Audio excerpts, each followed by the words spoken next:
third area I'd like to discuss with you as an obstacle to rapid progress towards large and liquid digital asset markets is interoperability. And this is the one obstacle to the growth of the digital asset markets that almost everybody seems to be able to agree on. It's just simply too difficult to port your assets seamlessly between blockchains, let alone between blockchains and traditional finance networks.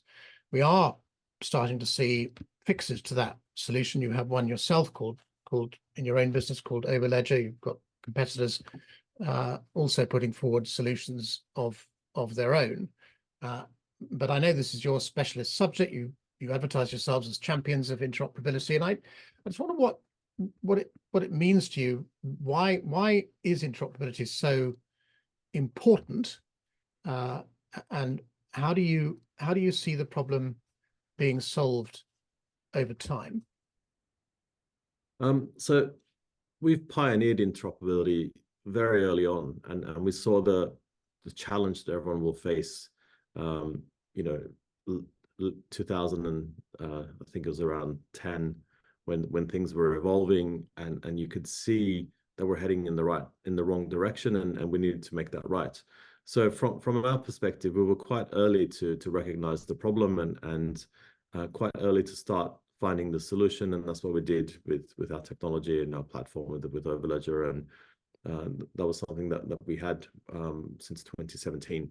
So it's been quite early. The need for interoperability is really business driven. It's market access, and what you don't want to do is, we're evolving a financial system to a digital finance system. It's transformational. It occurs every few decades. It is quite foundational. And what you don't want to do is to get that wrong, and having fragmentation, having assets and jurisdictions only operate in silos, having the lack of interconnectivity and interoperability severely limits the market. And it's not just a technical solution. It's a business solution to give access to different types of instruments in different types of jurisdictions issued by different types of issuers, and allowing those new asset classes to freely transact and trade on global systems, and having that in the right technology, which is where interoperability comes in, gives you that ability to have that seamless experience, and gives you that ability to differentiate to what we've already got today. There's no point creating another financial system that's a mirror of what we can do today. No one will use it. It's like, why do we need to change? Because we've already got everything that works.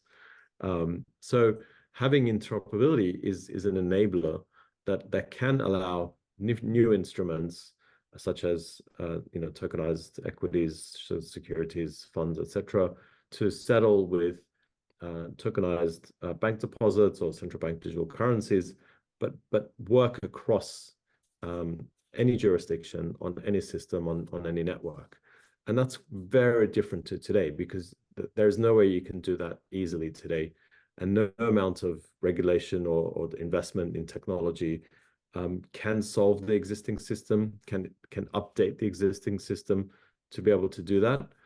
So it really makes sense for us to build this new financial system with interoperability at its core, which allows it to differentiate to what we've got today.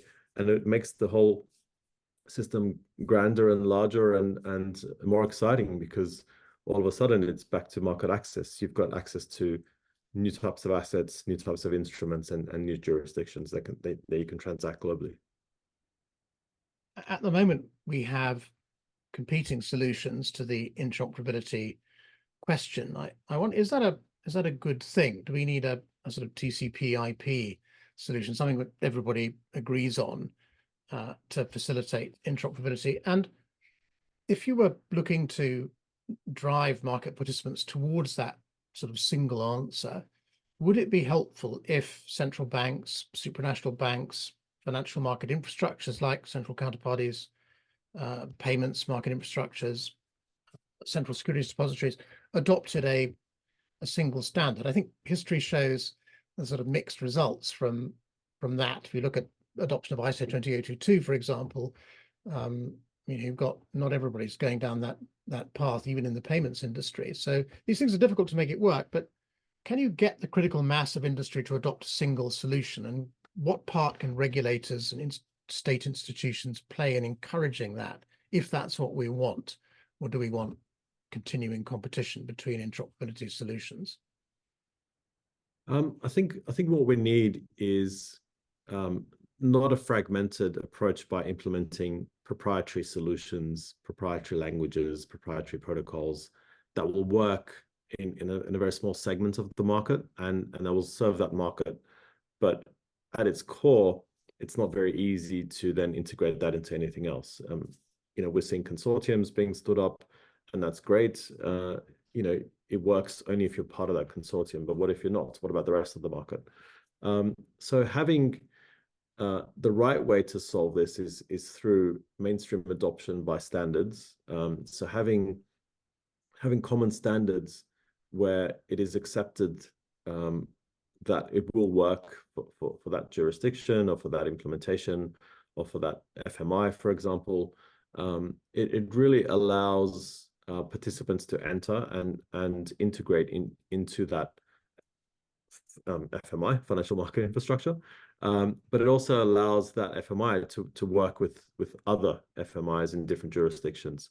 So having a kind of a global approach rather than looking at something in silos and in small jurisdictions. We don't want to create an ocean of islands. We want to be able to all transact globally and have our financial systems interoperate.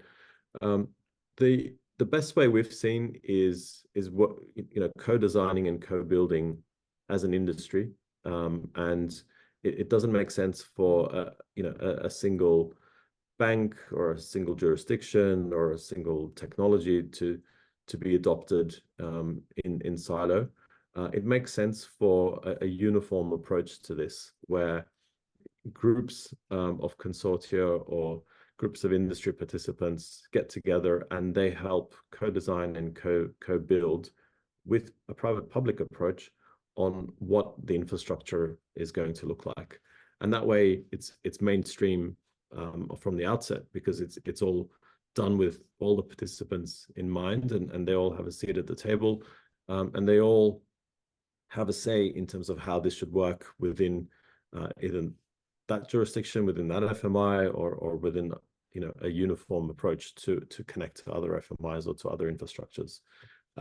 We're seeing a lot of activity in that space, and what we want is that interconnected and interoperable approach from the outset, because then that way we'll have that connected world, the digital finance system that will allow multi-jurisdictional transactions across common rails that can work across different participants. So we're seeing that being implemented as we speak, but it's very encouraging to see more of that, and the industry get that, and they are doing that. They don't want to make the mistakes of the past and create something that may be good for today, but it won't last for the next 30 years. And changing something that's already been implemented in the future is costly and very prohibitive. So they don't want to do those implementations of what we used to have in 20, 30 years ago in previous systems. You've been very clear that there's no point in reproducing the existing system with all its silos and islands of activity. And this may be a stupid question, but do you ever worry that by providing these interconnectors between the different presently siloed systems, whether they're blockchain-based or traditional systems, does that inadvertently achieve the opposite of what's intended, that actually it enables systems which have outlived their usefulness, shall we say, to continue to exist longer than they should? In other words, interoperability rescues them from their own obsolescence. Is that a stupid question or not? I think with any technology, it evolves based on business need. So yes, we've seen different systems that have been running for 30 years, and they're still running, and they might continue to run for another 30 years. But those systems have been so critical because they're deemed national infrastructure. They're so critical to a process. It could be pre-trade, trade, post-trade. It's very difficult to replace those. So, they will have their place, and they will be integrated into whatever else we're building in terms of infrastructure. But eventually what will happen is that they will reach a point where it's too costly to reinvest into that system or to run that system. And then we'll see examples of coexistence happening where that similar functionality can be done on a new modern system on a different technology stack that is more future-proof. And then you'll see that evolution and the transition of volumes from the legacy to the new, and eventually the legacy can be decommissioned and retired. So we are seeing that evolution. It is quite natural in technology for that sequence to occur. But they have their place. I mean, we cannot turn off all our existing systems because we're thinking of designing a new one. They have their place and they have their need, and they will continue to operate as they do. One final question on interoperability, and it's this. There's been a lot of interest recently in solving the interoperability problem by building a new infrastructure referred to as a unified ledger or a single programmable platform. And it's been put forward in different ways by the Bank for International Settlements, by the International Monetary Fund, and it originated even with a private sector initiative, the Regulated Liability Network. Do you see that as a good idea, an obvious way forward? I do, and having a lot of experience in banking and payments as well. What we see occurring is that there will be a common interjurisdictional settlement network. And that needs to happen as an overlay to the different systems that are being developed. So what will happen is each jurisdiction will either create their own or plug into a nearby settlements network that is being developed. And it could be sovereign, it could be regional, it could be by institution. I mean, one bank might have their own, for example. So what will happen is you plug into your nearest connection based on your need. You either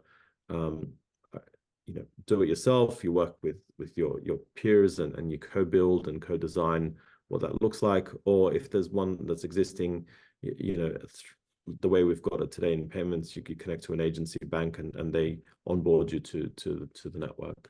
So we're going to see that same approach and that same adoption that's going to happen bottom up. In terms of domestic jurisdiction connectivity, then up to regional, and then from the regional you'll have that common layer between the different regions, which is where that settlement network comes in.